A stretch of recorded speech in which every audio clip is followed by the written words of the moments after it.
Well, hello to everybody on the internet and very welcome back to the things I do in EVO Online, guys. This will be the retrospective episode for our Corax and the Tranquil Abyss, if you will. You know, I am happy with the fit, guys. First of all, I would like to really thank you for all the support. You know, all the subs and comments and likes. It was quite overwhelming. You know, I didn't expect such a response, but thank you very much. It's highly appreciated. Now let's start with the fit itself. Would I change anything after I run probably about 100 and over 100 T0 Abyss or sites, if you will? Yeah, I would. I did make an oversight, you know. I completely forgot about the small bay loading rig here, you know. Well, yeah, small bay loading accelerator. And if I go now in the simulation, you know, yeah, make sure that you go in simulation before you destroy rigs. You know, if you click on the rig, yes, I want to leave. If you click on the rig and nothing is happening, you cannot turn it off. Don't destroy it, because in the simulation you can turn it off. And I didn't see what was the, how do you call it, what was the DPS, guys, sorry. So we were sitting at, I could get out 138.9 DPS, because we are not reloading. We can take this number for granted. You know, in the T0 Abyss we never actually needed to reload the missiles during the fight. We had more than enough missiles to kinda kill the NPCs. So yeah, as you can see, this is 140.8. So technically it's the better rig all around for him, you know. Like he will fire a bit faster, you know, the rockets, and therefore a bit more DPS. And this is with Scorch light missiles, you know. Fair enough. If we put a different type of ammunition, it will also be reflected, if you will. And we can put the Mjolnir 134, it was 133 or something, 132. But yeah, it's technically the better rig. Now this ship is nice and I like it, and I would like to kinda keep playing it. And I did got the rig for him. It's somewhere here, you know. If I type small,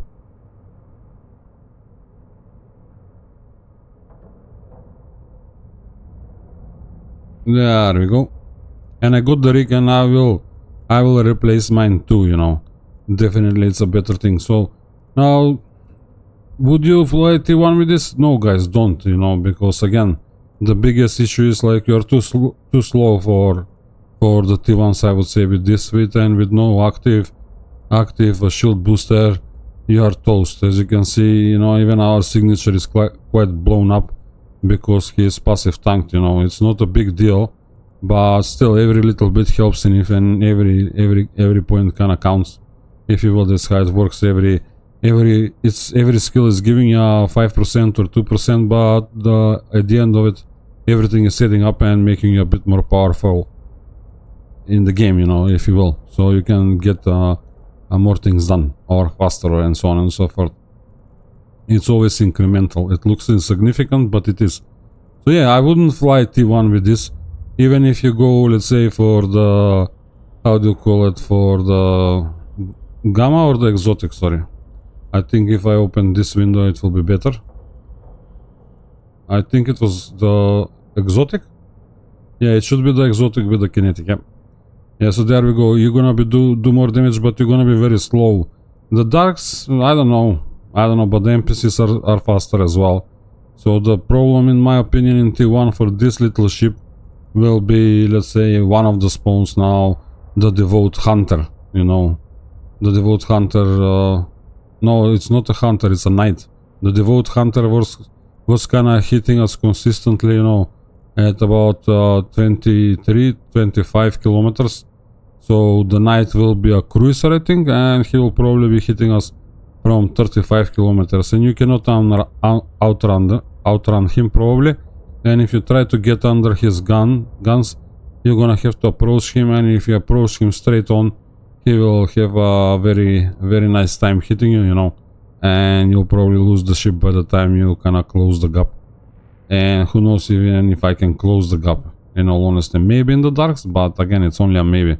So there is another fit, you know, I think it's available here in the, how do you call it, it's a public fit, and I think a lot of people are flying it. It's not yeah, I'm gonna leave this one. I don't think it's this one, to be honest. Or nope. Yeah, that's all faction warfare. The Sister of Eve maybe was having, yeah, you see, this is the basic Corax kind of thing that most people will fly in. You can fly this in the abyss, and this will stand a better chance to kind of do your, let's say, your T1s, you know. And yeah, I have it again myself as well, you know, but I'm not really sure if it was exactly the same. Yep, it's exactly the same. They just have a T1 rig. So if you're doing Sisters of Eve Epic Arc, you can probably finish it with this little guy. No bother as well, if you want. So it's not a big deal. And I have another fit that I'm playing in here with. As you can see, I'm tight on the capacitor and stuff. So the idea is that you can maybe MWD around away from the spawns in T1. But again, you see our signature is huge. So if they get optimal, you know, there is no way they're missing us. So yeah, fair enough. But if you turn off the shield booster, you are cap stable, so you can kinda run away from the NPCs in T1s if you really want to go this way. But I don't think it's necessary, if you will, you know what I mean. Having a bit more cap here is also nice, and you can maybe go with a small battery. Sorry. Yeah, there we go. And even the battery will not fit, but it will give you a bit more capacitor in when you are in a jam, if you will. That's why the guys are going with a cap recharger, because he doesn't fit. And I don't know if I trained how do you call it. As you can see, we can fly it now. It's 42 seconds, but again, it's a lot, because we was finishing the abysses in what, even with this fit, in 5 minutes in the darks, or even less than 5 minutes, some of them. Then for the rest of it was around 6 minutes, I would say, on average. So yeah, there's plenty of capacitor to clean the room. You know, you can boost a few cycles, no bother. And then if you turn off the MWD, you have 1 minute and 46, which should kind of give you plenty of time if the NPCs are on top of you, because you're gonna have different spawns. NPC will kind of start spawning that are doing evil on you as well, you know, like nudes and vapes and dampeners and all sorts of stuff. The idea is that the Corax have the range, you know, so if you cannot lock the target because you're being dumped, you know, they will come closer. You will have to approach them or let them come closer, and so on and so forth. But yeah, we'll take him for a spin in the T1s soon enough, probably as soon as I get a few more skills done. Now this is what I have as loot. As you can see, 156 millions in total. The valuation here is of course a bit off, but again, that is, my understanding is this is across the game, so it's taking a median price from all the regions in it while you are trading in your own. That's why the difference in price. I have about 90 millions, you know, in red loot, if you will, and I sold about 60 millions worth. I did make some changes in my corp. As you can see, I have only 48 here, and I put about 6 millions down here as well, but that's for another video. And I spent about 12 millions worth of ISK to fit a hauler, you know. I fit this little sigil. Is it called a sigil now? Let me check so I don't end up speaking rubbish. Yep, sigil. Fair enough. I get confused. So all in all, In red loot I had probably 155, 156 millions. And then whatever this is accounting to, another 65 millions according to this estimate. But again, you can only count on the red loot and you still have to pay taxes on that too. So yeah, it was a great little ship, guys. You can do this over and over, it's no bother. And I will keep this ship as it is. Now I have another BPC and I'll build a copy for myself. But you can buy another one, let's say, to kinda, if you are, when you feel ready to kinda go into T1 with him, if you want to go. I would go Darks personally, you know, and try that. I wouldn't go into the other ones. Maybe the exotic as well with the MWD might be a good option. The electrical, maybe, because you're gonna be super fast and you might even become stable, but I'm not really sure. Don't quote me on that either. So you have a few options, you know, to start with. Especially the Darks should be giving you about 50% extra speed, so you're gonna be flying about 2k, you know, around it. And T1 will have the nodes on those sides, and you can kind of run away from the NPCs and then shoot them from far away, if you will. So yep, that's all I have to say in retrospective. Sorry for missing the fact that how do you call it, the small loading bay accelerator was a better option for the ship. And let me just do that. Alright, I'll destroy this one. Yeah, what I'm destroying it, I'm destroying the right one. It's absolutely not needed, but for T0s, but it's a better option, so let's go with that. Let's go with the better option. Now, if you want, I finally find a bit of time and recreate my filter, if you will. So if you want to keep editing this filter, this is how it looks, and you can build it from scratch, if you will. You know, you can kind of make this window a bit bigger and see what's there.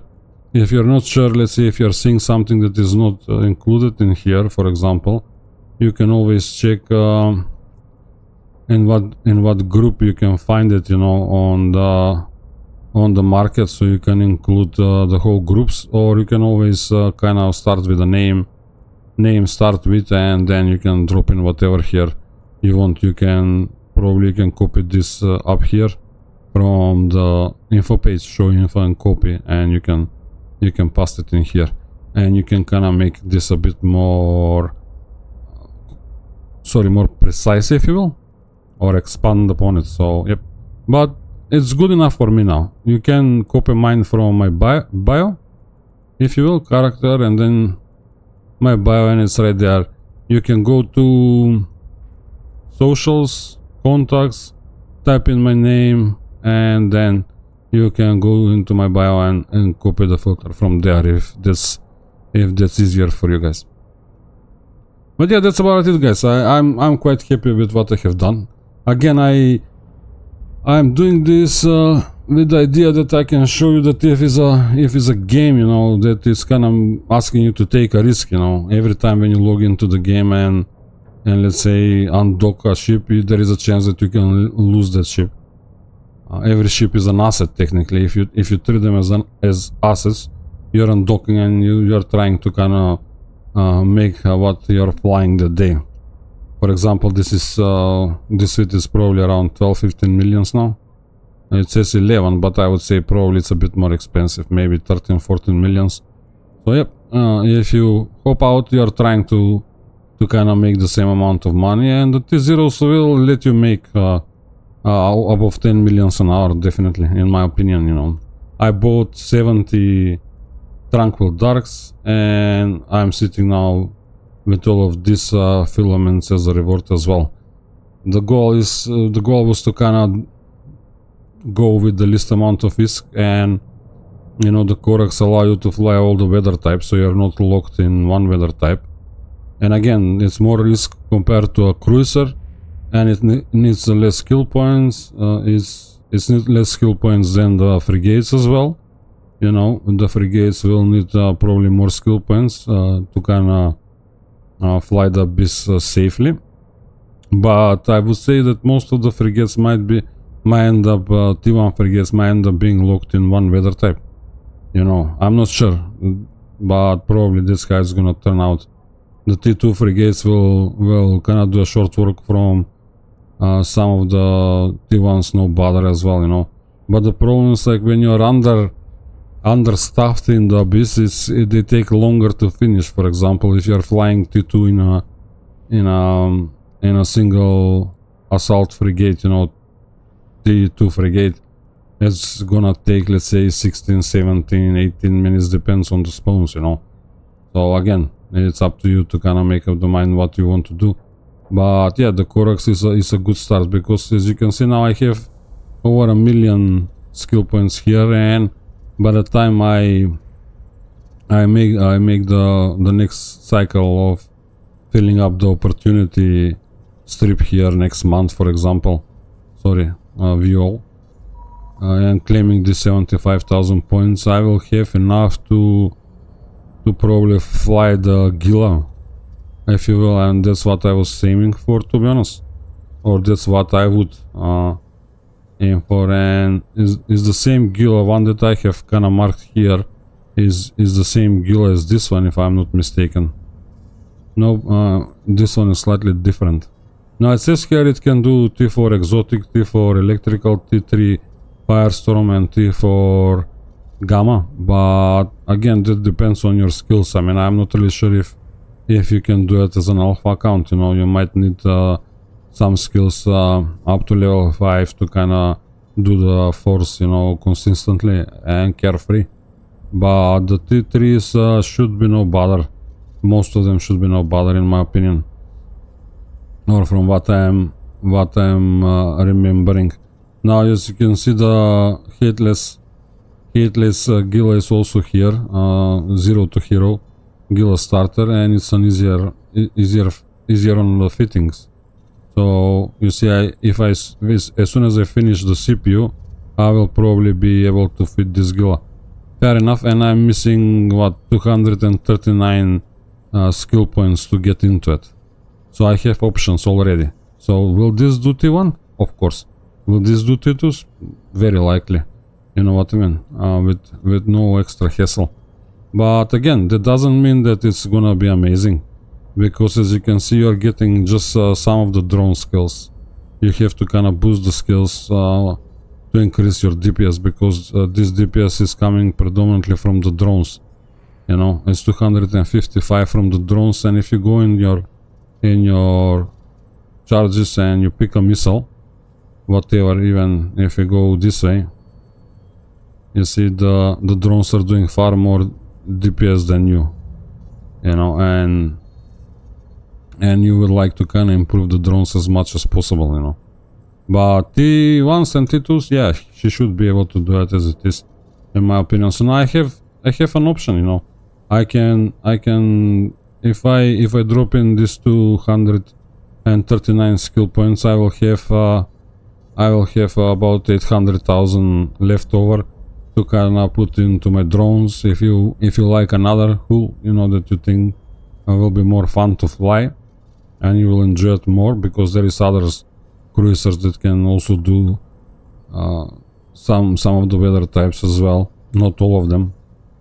Or I don't think that you're gonna have one that will kind of be pushing all weather types, or 4 weather types at T4, but I might be mistaken. The T1 cruisers especially, I think they will be kind of locked into one weather type, or maybe 2, depends on what you're gonna pick. So bear that in mind, and if I want, I can actually train for the other one, for this one. As you can see, this fit will be missing about, oh no, but it requires an Omega state, so I cannot fly this. Just forget about it. And what is the problem with Omega? That is not, that is okay. What I'm missing now here? What is locked behind Omega? Yeah, sorry guys, I kinda went on a tangent, if you will, and I had to check. Yes, I can fly the Gila as an alpha account, and they have dropped a bit in price, to be honest, if I'm not mistaken. Let me just check. I'm getting distracted very, very easily. If you go back, yeah, they're kind of coming down a little bit, and they were far more pricey all the way back there, you know. Fair enough. And yep, so you have options. That's what I was trying to kind of point out, guys. Now you have some experience with Abyss. You have a way to kind of earn ISK every day when you log in, because there is better opportunities out there, guys, but they might be more risky. Let's say even exploration, you would prefer to be nullsec and so on and so forth. You know, wormholes, you can do some gas harvesting, for example, but the idea is that you have to find the wormhole, you have to go through, you have to harvest. If I'm not mistaken, you can harvest for so long and then the NPC will show up. You cannot kill them, you have to, you know, take a hike, if you will, and you will come maybe with 100 millions in an hour back from the wormhole with the gas.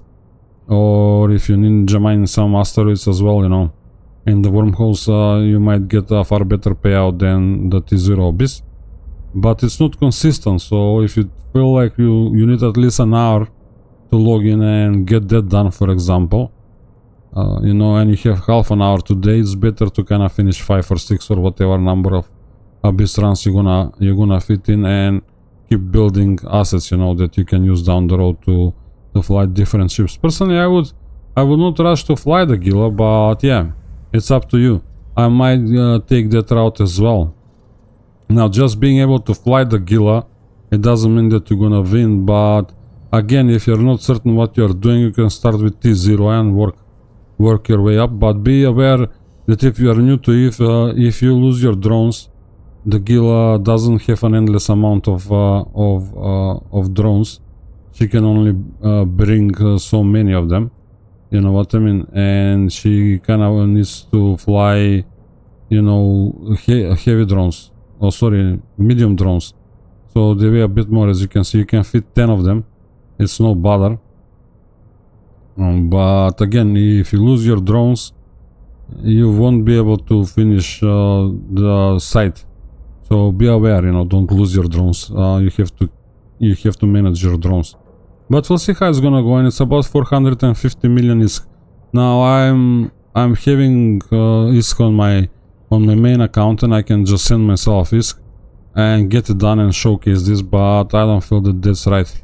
So personally, I want to aim for the frigates, and maybe if I can jump into a frigate to do T0s, I feel that will be a bit better for me, you know. I think I have enough money to do the worm, to buy the worm, you know. So this is just I'm not sure if this is going to work. As you can see, it has an exploration, sorry, it has a survey probe launcher, sorry, for exploration. But if I find this in the modules and I drop it in here, I am kind of suffering for power grid.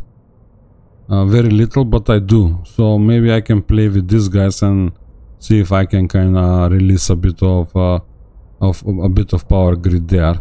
But as you can see, this worm has as much hit points as my Corax, and it's a frigate, and again it's a passive tank frigate. So yeah, you want to kind of keep your range, although she's much faster, you know, and you might be able to pull range with the worm in the T1 abysses. You should be faster than them. But don't fly the ship into the abyss. This is just a demonstration. I'm not really sure if this is working, but there is fits that will work definitely in the abyss. And you see, I will have enough money to kind of buy this, and I don't really need to buy the Federation drones, if you will, but I will have to, in all honesty, because they will be better than the T1, and I cannot afford to probably fly T2s at the moment. With my skills, I will have to train a bunch of skills, but I wouldn't rush. I will sort out my core skills now. Maybe get the CPU out of the way, maybe get the power grid management out of the way, and then rethink things. As you can see, I have put already Galanta frigate in here and drones to level 4, and the Galanta frigate even to level 4 as well. The nice things about these pirate ships or faction ships, they're pirate ships technically, they're from the Guristas.